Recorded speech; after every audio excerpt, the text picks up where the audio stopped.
Welcome to this update video and discussion for the Necrons.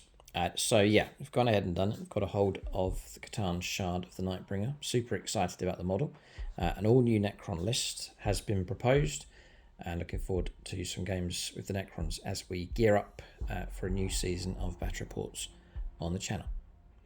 So, very briefly before we get stuck in, using one of the GameMat.eu battle mats here. It's a brilliant backdrop for Necron-themed armies, all the neon greens and the metallics going on here. So I think it's the Chemzone battle mat. So this one's actually double-sided. You can get it in 60 by 44 inches for regular games of 10th edition, 6 by 4 available, other sizes available as well. You can also get it with the current markings for missions, with inch markings around the edges as well. So lots of options available for this mat. So link below. Do use the discount code for 11% off across the store, and if the offer's still running, if your order comes over £300, then there's an extra 5% off on top of that for the celebration of their new website. So GameMat.eu, link for them below.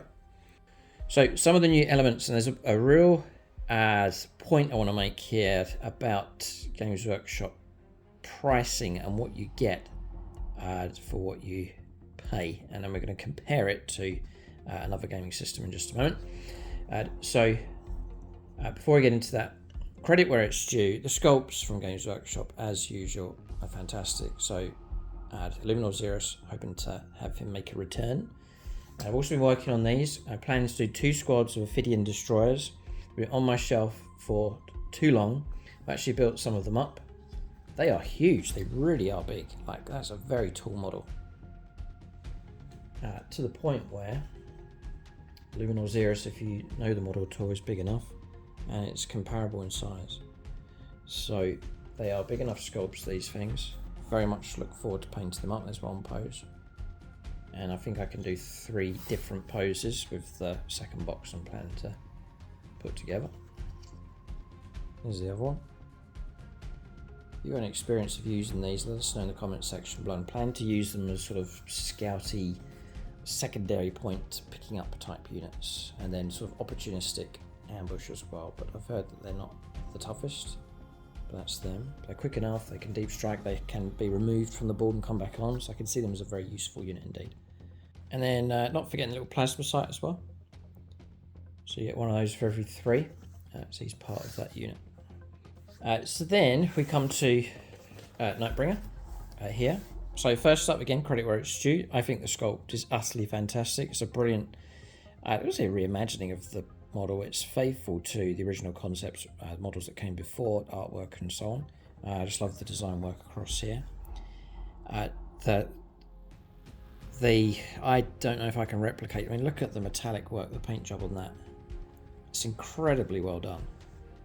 And a lot of work, a tremendous amount of work. I may go for, I'm thinking of colour schemes and be very interested to hear what you have to say. I like all of this across here. I like the green fading into the deeper purple on the cloak and it running through the rest of the design. I love all of that. I like the night shady kind of blue running through this metalwork. I may well actually go metallic and do some different shading work on it. I don't think I can replicate this where you get like a metallic finish, but not actually using metallic paints, but it's actually creating that effect of regular paints coming through. So something similar to this. I do like the box art. I like the purple running through, the fading out to the green and so on, and the neon colours working across this. That's the direction I think I'll go for colour scheme with this, but by all means, leave your own feedback for colour scheme choice. And I'm thinking with the Nightbringer to run him similar to like the Eldar, to have this free reign type unit on the battlefield that does its own thing, similar to the Avatar for my Eldar force. On the box art, they give you the scale, so 1:1. So that's the size of the model, and giving you a comparison just there. So I'm wondering, what's disappointed me is you pay. I got this discounted, so the retail price of Games Workshop is £82.50. I got it less than that from discount Warhammer and got it for £68, including postage.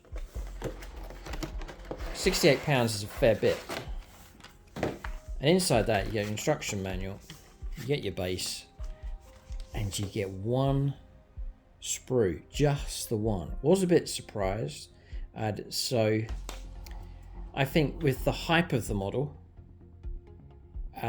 it's in my mind was bigger than what it's turned out to be, and so. But maybe I shouldn't have expected something bigger. But one sprue. Really, at the end of the day, one sprue for £68. The rest is just packaging. Yes, you get a base, but that's it. And really, I think that's like a fair amount for what you get.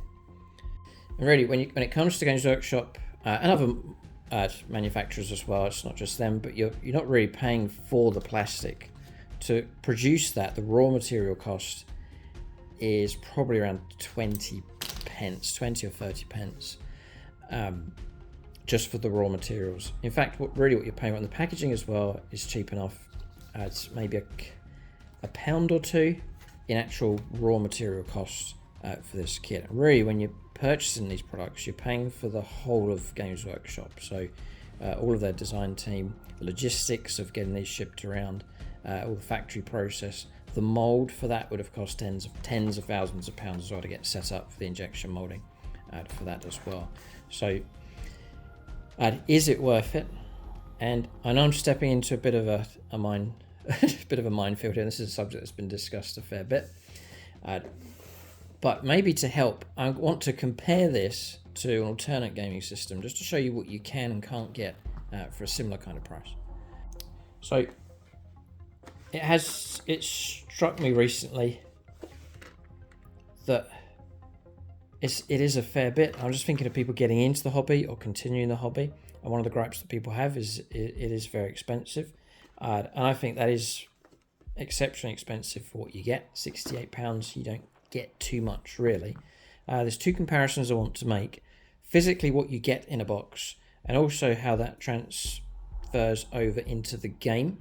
So for example, it's about 300 points. Usually playing a 2,000 point game for Warhammer 40,000. It's 300 points, roughly a bit over, for this Catan Shard of the Nightbringer. And that translates to roughly, less than 20% of your army. So you've only really just started your army once you've got a hold of one of these. You've got a lot more models to go, a lot more expense. And I suppose you're looking at somewhere to fully purchase an army, like £600-700 is that kind of ballpark for an army for Warhammer 40,000.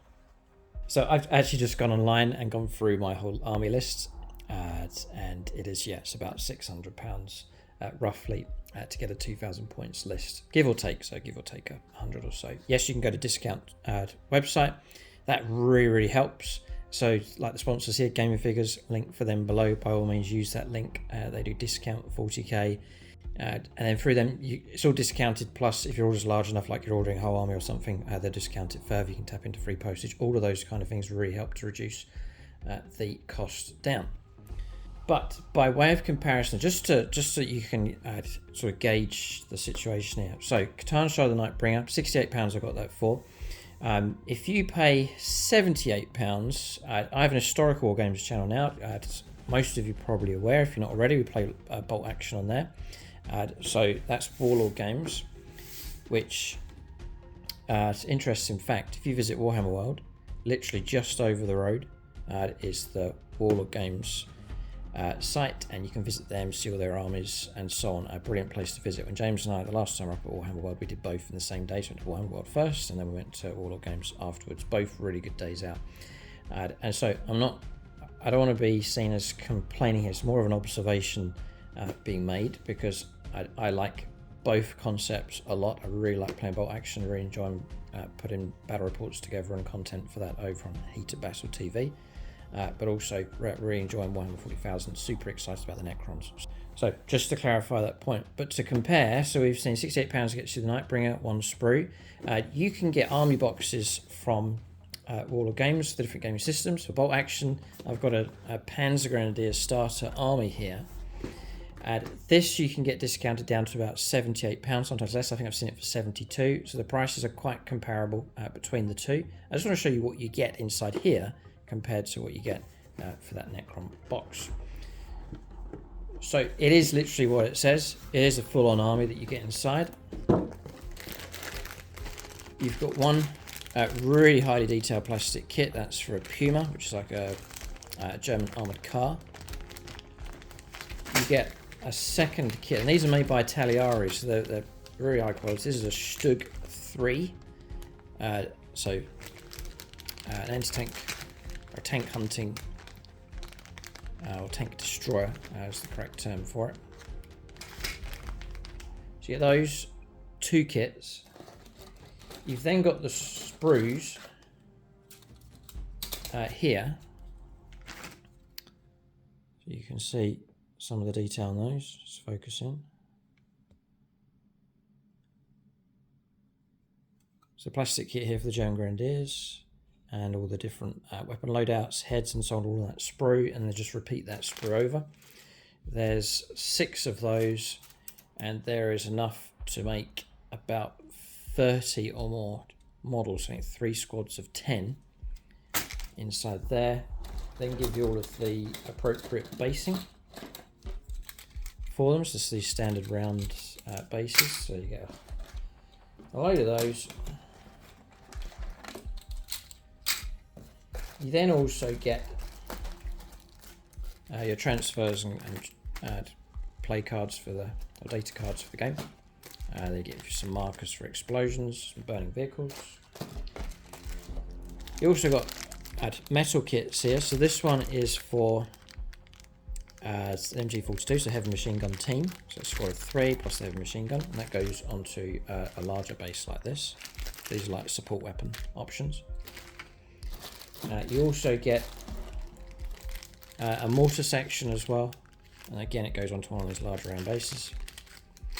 And you also get, on an oval base this size, you get a full-on heavy anti-tank gun here, Pack 48 I think it is, or Pack 40, there it is, Pack 40, 75mm anti-tank gun. So it's gun plus all crew. So I'm thinking that's sort of making the point here. So first point is that look at all the stuff you get. I can show you how they look on the artwork here. So there's one of the squads. They're exceptionally good quality, and there's the army inside. So the tank, the armored car, the 3 sections or 3 squads of 10.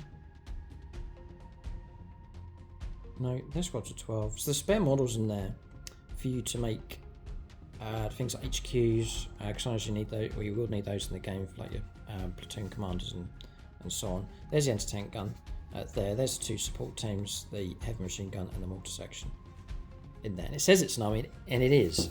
They may give you dummy points. No, they don't. But in some of the boxes, they'll give you actual point values.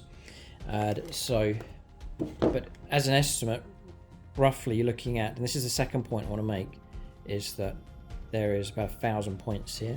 And for standard games of bolt action, it is usually 1,250 points.